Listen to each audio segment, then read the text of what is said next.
Assalamualaikum warahmatullahi wabarakatuh. Selamat pagi, semoga sehat selalu dan tetap semangat belajar. Pada video kali ini, kita masih membahas tentang pelajaran dasar kimia industri. Nah, video sebelumnya kita sudah membahas proses pengolahan raw material atau bahan mentah menjadi produk di industri kimia.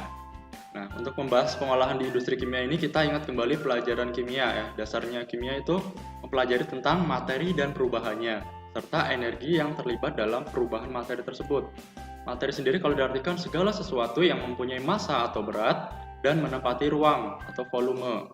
Perubahan yang dimaksud adalah perubahan secara fisika maupun secara kimia. Materi sendiri dibagi menjadi dua, yaitu zat tunggal atau zat murni, dan ada zat campuran. Zat tunggal dibagi dua, unsur dan senyawa. Unsur kalau diartikan itu zat yang tidak dapat diuraikan lagi menjadi zat yang lebih sederhana melalui reaksi kimia. Sedangkan senyawa itu zat yang masih bisa diuraikan kembali menjadi zat yang lebih sederhana atau unsur melalui reaksi kimia. Unsur itu sendiri dibagi menjadi dua, ada unsur logam dan unsur non-logam. Unsur logam itu ciri-cirinya berupa wujudnya padat, mengkilap, sedangkan non-logam bisa berupa padat, cair maupun gas. Bedanya lagi unsur logam itu bisa ditempa atau dibentuk, sedangkan unsur logam itu sulit dibentuk. Bedanya lagi, unsur logam itu sebagai penghantar listrik dan panas yang baik, sedangkan unsur non-logam itu bukan penghantar listrik ataupun panas. Dari titik didihnya pun lebih tinggi titik didih logam. Kalau titik didih non-logam itu lebih rendah.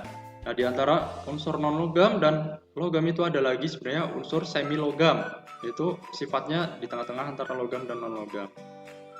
Contohnya sendiri, untuk unsur logam ada logam natrium, logam kalsium, logam ferum atau besi, logam cuprum atau tembaga, dan logam kobalt.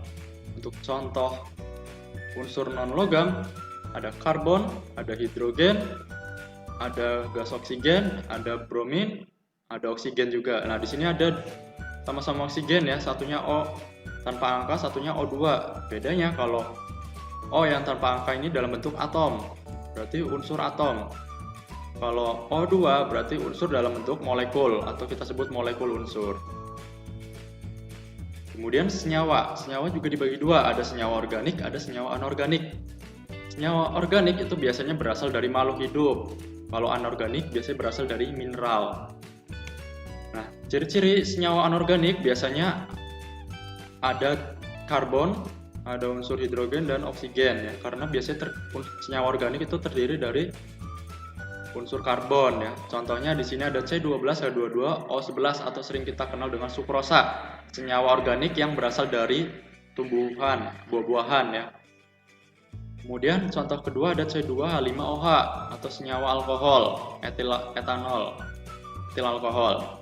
Ada senyawa organik CH3COH atau asam cuka, asam asetat. Ada lagi senyawa CO2NH2 dua kali, senyawa urea. Untuk senyawa anorganik ini sering kita dengar ada NaCl, natrium klorida atau sering disebut garam. Ada senyawa CaOH, kalsium hidroksida, ada senyawa H2O atau sering kita dengar dengan air, senyawa air.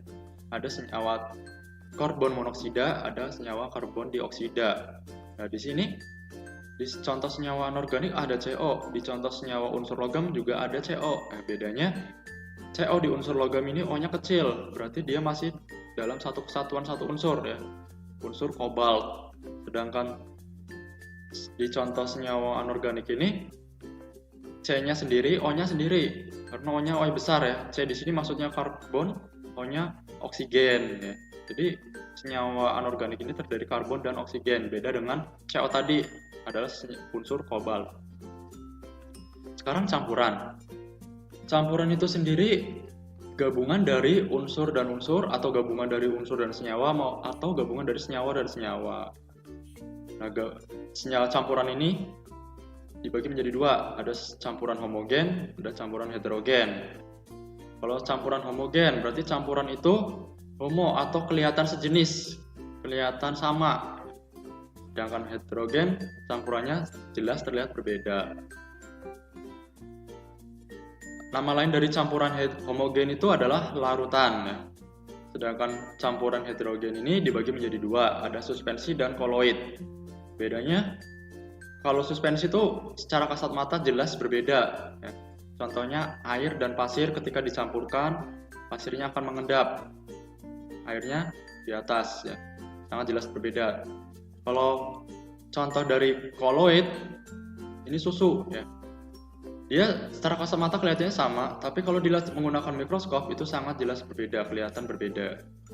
Nah, contoh lain, campuran, ada udara ya, campuran di udara itu ada terdiri dari senyawa karbon dioksida, senyawa oksigen, senyawa hidrogen, ada unsur helium dan lain-lain ya, bisa gabungan dari unsur maupun senyawa.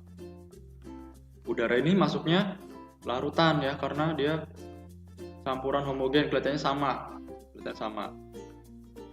Air garam, campuran yang terdiri dari senyawa H2O dan NaCl. Ini juga termasuk larutan ya. Air teh gula, air teh manis itu juga masuk larutan ya, kelihatannya sama. Jadi campuran ini sifatnya masih kelihatan ya, walaupun sudah dicampur. Misalkan air teh gula ini wujudnya masih berupa cairan karena berasal dari sifat air, warnanya kelihatan merah karena berasal dari sifat teh, terus rasanya manis karena masih ada kandungan gulanya terlihat. Beda dengan senyawa tadi, sifatnya udah nggak kelihatan. Contohnya senyawa NaCl ya.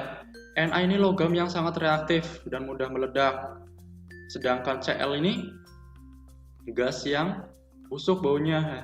Tapi ketika bergabung menjadi NaCl itu sifatnya baik meledakan atau bau busuknya udah nggak ada ya. Karena kita juga setiap hari makan garam ya, kita nggak pernah merasa meledak di dalam perut dan nggak bau busuk ketika makan garam ya. Sama seperti H2O ya. Hidrogen ini sifatnya mudah terbakar, oksigen juga membantu pembakaran. Tapi ketika terbentuk menjadi air H2O itu kita nggak terasa terbakar tubuh kita ya, karena sifatnya sudah hilang ketika bereaksi secara kimia membentuk senyawa. Sedangkan campuran sifatnya masih ada ya, sifat penyusunnya masih ada. Nah, sekarang tentang perubahan ya, ada perubahan fisika dan perubahan kimia. Ciri-cirinya kalau perubahan fisika itu perubahannya tidak menghasilkan zat baru, sedangkan perubahan kimia itu menghasilkan zat baru. Terus bedanya lagi, kalau perubahan fisika itu walaupun sudah diubah masih bisa dapat kembali ke bentuk semula. Kalau perubahan kimia setelah berubah tidak dapat kembali ke bentuk semula ya. Terus cirinya lagi, bedanya perubahan fisika itu biasanya terjadi perubahan wujud, perubahan warna, perubahan bentuk dan ukuran. Kalau perubahan kimia, perubahan yang terjadi pada zatnya yang berubah ya. Terus penyebabnya, kalau penyebabnya perubahan fisika itu disebabkan oleh gaya dan suhu atau temperatur. Sedangkan perubahan kimia itu disebabkan oleh reaksi kimia. Contohnya sendiri di sini ada pertama, air yang mencair. Air mencair itu adalah perubahan fisika karena disebabkan oleh suhu ya. Suhu panas sehingga air es batu ini mencair. Kemudian es batu yang mencair bisa berubah menjadi es batu lagi. Nah, berarti dia bisa kembali ke bentuk semula lagi, makanya disebutnya perubahan fisika. Contoh lain, pembakaran. Pembakaran ini kayu yang dibakar itu berarti menghasilkan zat baru dan dia tidak bisa kembali ke bentuk semula. Berarti dia termasuk perubahan kimia.